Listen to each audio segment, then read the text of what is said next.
कंपनियाँ तो बहुत कुछ प्रमोट करती है, कंपनियाँ तो कॉम्प्लान को भी प्रमोट करती है। मैं लंबा हुआ नहीं हो ठीक जाता। है? तो welcome to our show the brothers talk show. आज जो हमारे गेस्ट हैं ये एक वेलनेस एंटरप्रेन्योर हैं, न्यूट्रिशनिस्ट हैं और मेरे को फाउंडर हैं। आज हम इनसे बात करेंगे। बहुत सारे जो मिथ चलते हैं हमारे इंडियन ट्रेडिशन के अंदर, जो बहुत सारे मिथ चलते हैं उसको हम लोग क्लियर करेंगे, न्यूट्रिशन के बारे में नॉलेज लेंगे और जानेंगे कि आप अपनी हेल्दी लाइफस्टाइल के लिए आप क्या कर सकते हैं, क्या डाइट ले सकते हैं और क्या चीज़ें आपको अवॉइड करनी चाहिए अच्छी लाइफस्टाइल के लिए। चलिए तो मिलते हैं अभिषेक ठाकुर जी से।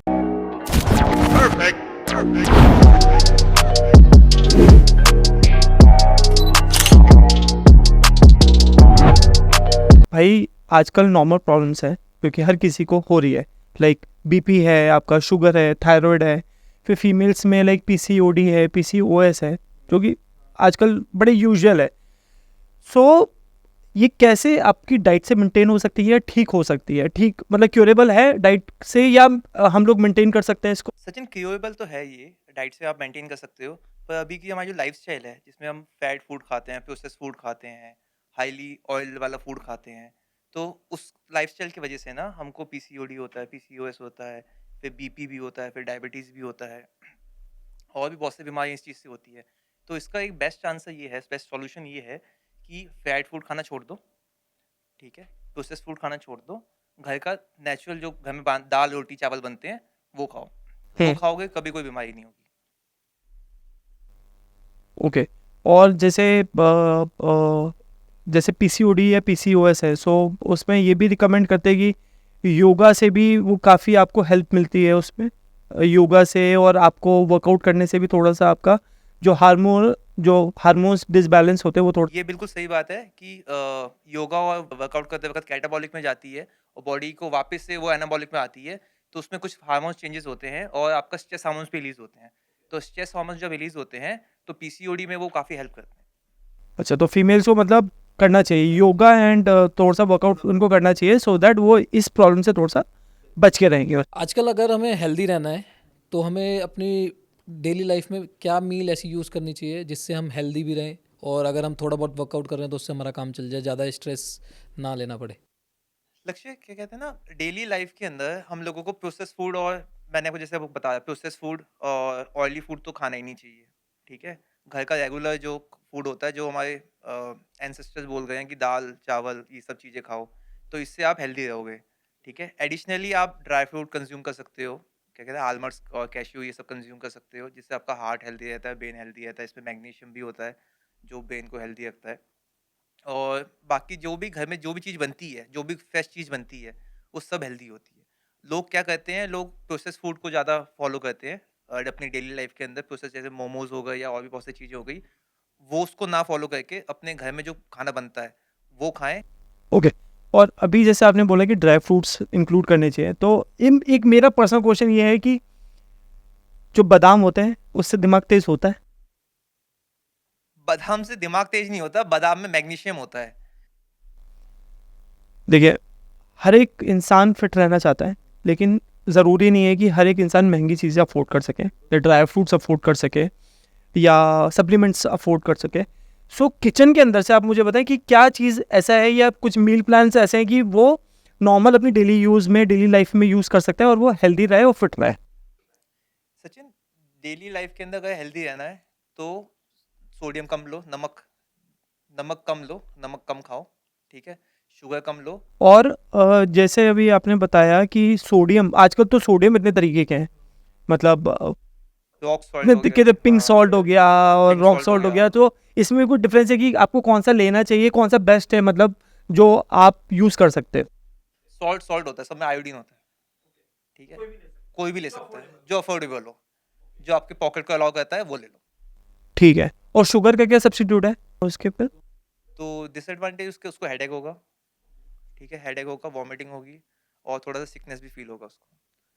तो पानी हमेशा बैलेंस उसमें ही पीना चाहिए, मतलब ये नहीं कि पानी पीने से स्किन अच्छी होती है और सब चीज़ें तो पीते ही रहो पीते बस रहो। बोलते हैं जितना ज़्यादा पानी पियोगे उतनी स्किन ग्लो करती है आपकी। नहीं नहीं नहीं, अब ये तो इसका तो कोई सेंस नहीं नहीं, बहुत सारे डॉक्टर सीरियसली बोलते हैं, रिकमेंड तो करते हैं वो। उसका उसका बहुत ज़्यादा पानी पीने का जो डॉक्टर ने रिकमेंड किया ना, उसका एक वो है, मीनिंग है। देखो क्या है कि आप इतना पानी पीते ही नहीं हो, ठीक है? आप यूजुअली 1 लीटर पानी पी लोगे, तो डॉक्टर का जो बहुत ज़्यादा वाला है ना, वो 4 लीटर ही है। कभी पहुँचोगे ही नहीं वहाँ तक।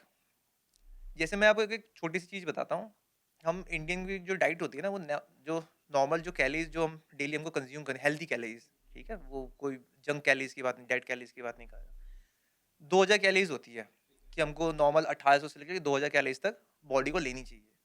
अब कुछ लोगों को आपने सुना होगा कि बोलते हैं हम तो बहुत सारा खाना खाते हैं। तो वो बहुत सारा खाना भी ना वो 1000 कैलोरी भी नहीं होता। 1000, 1200, 1500 कैलोरी मैक्सिमम। पर लेना 1800 कैलोरी से 2000 कैलोरी आपकी बॉडी को फंक्शन करने के लिए, प्रॉपर फंक्शनिंग करने के लिए। तो वो बहुत सारा भी इनफ नहीं है। तो इसलिए डॉक्टर बोलता है बहुत सारा पानी पियो। पहले पहुंचो तो सही वहां तक।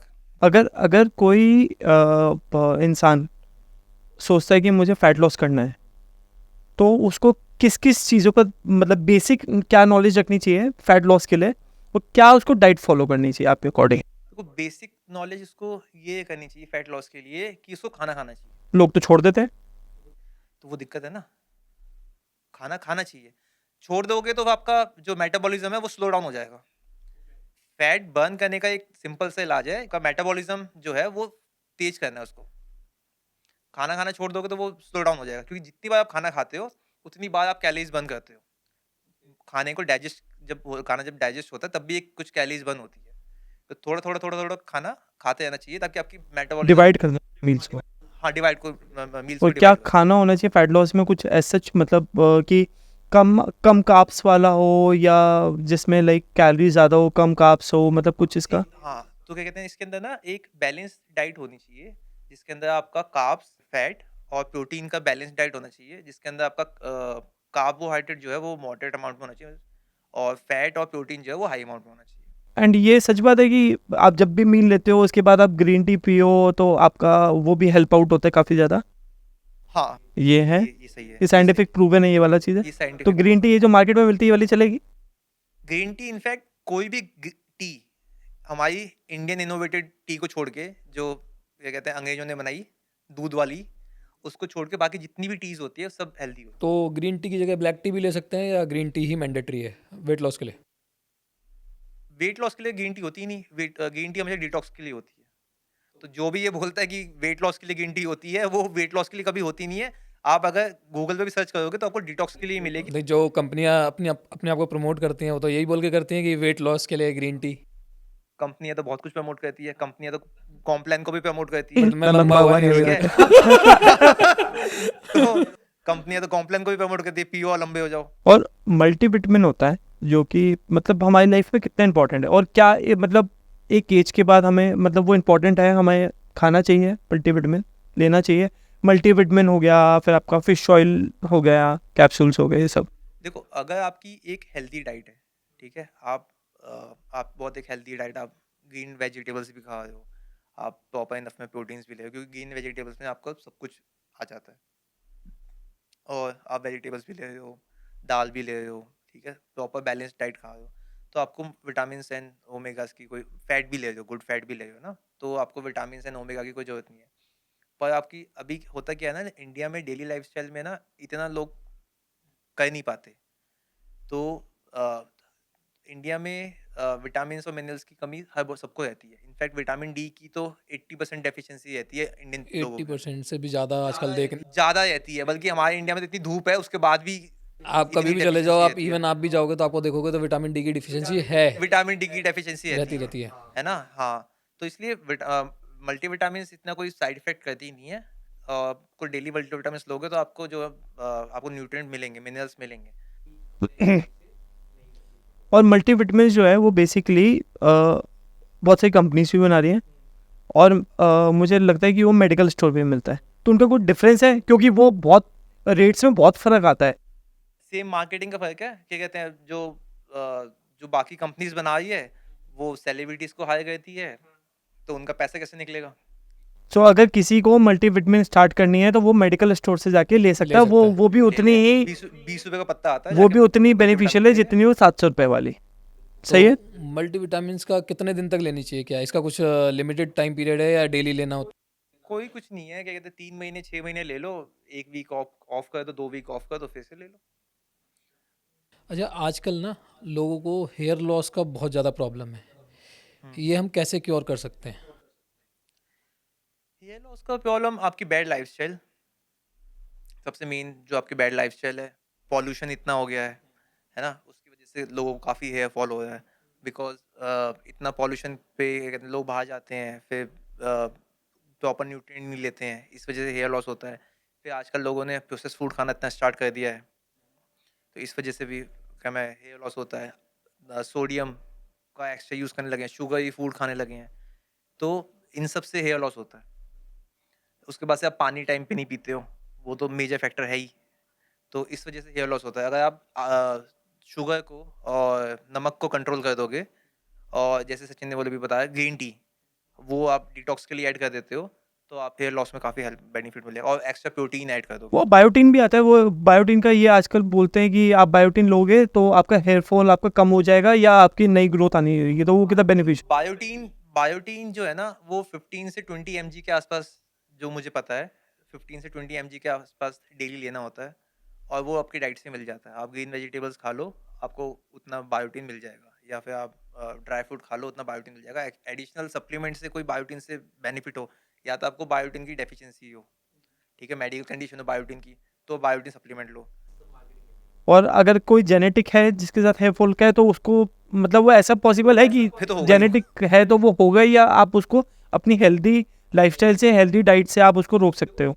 देखो, जेनेटिक अगर हेयर लॉस है उसको, है ना, तो उसको होगा, ठीक है। हाँ, उसको डिले कर सकता है अपनी हेल्दी लाइफस्टाइल से, उसको वो डिले कर सकता है कि अब 100% रोक देगा वो, आई थिंक पॉसिबल। अच्छा, मैंने एक चीज़ और सुनी है कि ज़्यादा प्रोटीन लेने से भी हेयर फॉल होता है, मतलब ज़्यादा प्रोटीन ज़्यादा इनटेक करने प्रोटीन से, लेने अगर हम जैसे सप्लीमेंट्स वगैरह कुछ यूज़ कर रहे हैं। अगेन है ना, सेम चीज़, ज़्यादा प्रोटीन कितना प्रोटीन, जैसे मान लो हम वर्कआउट है कर ना, रहे हैं, 1 स्कूप 2 स्कूप जितना भी उसमें, तो 1 स्कूप 2 स्कूप तो ज़्यादा हुआ ही नहीं ना। मतलब किसी किसी को।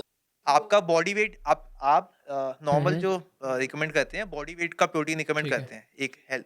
आप बॉडी वेट के प्रोटीन भी नहीं ले पाते। जैसे अभी लेटेस्ट न्यूज़ है, आईसीएमआर जो है उसे उन्होंने बोला कि आपको प्रोटीन नहीं लेना चाहिए, उसका आप जो एक्स्ट्रा प्रोटीन आप लेते हैं उसका कोई यूज़ नहीं है, तो वो कितना सही है वो फिर। सी आईसीएमआर ने बोला है, आईसीएमआर के पूरा स्टडी मैंने पढ़ा है, ठीक है। और जो मुझे समझ में आया है, आईसीएमआर ने जो प्रोटीन ना लेने के लिए बोला है, वो प्रोटीन सप्लीमेंट्स नहीं लेने के लिए बोले हैं। बिकॉज अभी एक स्टडी हुई थी, एक रैंडम टेस्ट हुआ था, जिसके अंदर 80% सप्लीमेंट जो है वो फेक निकले थे इंडिया के अंदर।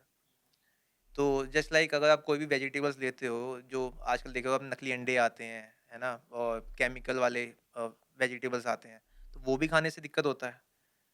तो वो भी नहीं तो वैसे तो फिर वेजिटेबल भी मत खाओ। तो आईसीएमआर का बोलने का मतलब ये था कि प्रोटीन सप्लीमेंट मत खाओ, क्योंकि 80% फेक है और आपको नहीं पता चलता कि क्या फेक है क्या ओरिजिनल है, सो इसलिए। बट अगर आपको श्योरिटी और ऑथेंटिक है वो, तो फिर कोई तो आप कोई ले दिक्कत सकते हो नहीं, क्योंकि उसको। दूध से ही बनता है। अच्छा, वो मिल्क से बनता है प्रोटीन जो। दूध से बनता है, हाँ। कह रहे हैं प्रोसेस्ड फूड नहीं लेना चाहिए, तो आजकल जो घीस वगैरह जो यूज़ कर रहे हैं हम डेली लाइफ में, तो वो तो प्रोसेस्ड ही हैं, वो बॉक्स वाले आते हैं। वो कितना हद तक सही है? वो गलत है। आजकल मार्केट में मिल जाता है, मेरे को लगता है प्योर घी मिल सकता है, बट वो थोड़ा सा एक्सपेंसिव है, वो थोड़ा सा एक्सपेंसिव है। आप इस चीज़ को देखो ना, कि आप रिवर्स कैलकुलेशन कर लो, आपको जितने का घी मिल रहा है, उतने का तो क्या कहते हैं, आपका ओरिजिनल दूध भी नहीं मिलता, तो उसमें से दूध निकलेगा, फिर उसके बाद घी बनेगा, तो कैसे ही 250-300 रुपये में कहाँ से हमें। नहीं नहीं सर, घी दूध तो मिल जाता है 80 रुपीज़ लीटर, 100 रुपीज़ लीटर, ये थोड़ी ना 500 रुपये लीटर दूध मिल रहा है। नहीं, तब भी क्या कहते हैं, वो दूध फटता है ना, उसमें से फिर प्रोसेस होता है। आप अगर आप हाँ, घर वो में भी कह आपने सकते हो कि, देखा होगा, आपकी मदर घी बनाती होगी, कितने सारे दूध में से हाँ, वो कितना कह घी सकते हो निकलता है। 5 लीटर दूध की मलाई में से आपको मुश्किल से आधा लीटर दूध, आधा लीटर घी। आधा लीटर भी नहीं निकलेगा। हाँ, क्योंकि मेरे घर पे हमेशा देसी घी घर का ही यूज़ होता है, जो हमें 10 दिन 15 दिन की जो हम लोग मलाई इकट्ठी करते हैं, उसके बाद हम लोग इसको प्रोसेस करके घी निकालते हैं, तब जाके हमारा ऑलमोस्ट लाइक आधा लीटर घी निकलता है। बट हमारे पास ये श्योरिटी होती है कि हाँ, ये घर का निकला हुआ है, सामने का है, प्योर है। सो हम लोग, लेकिन कंज्यूम भी हम लोग उसके अकॉर्डिंगली करते हैं, हम ज़्यादा हम लोग नहीं करते कंज्यूम।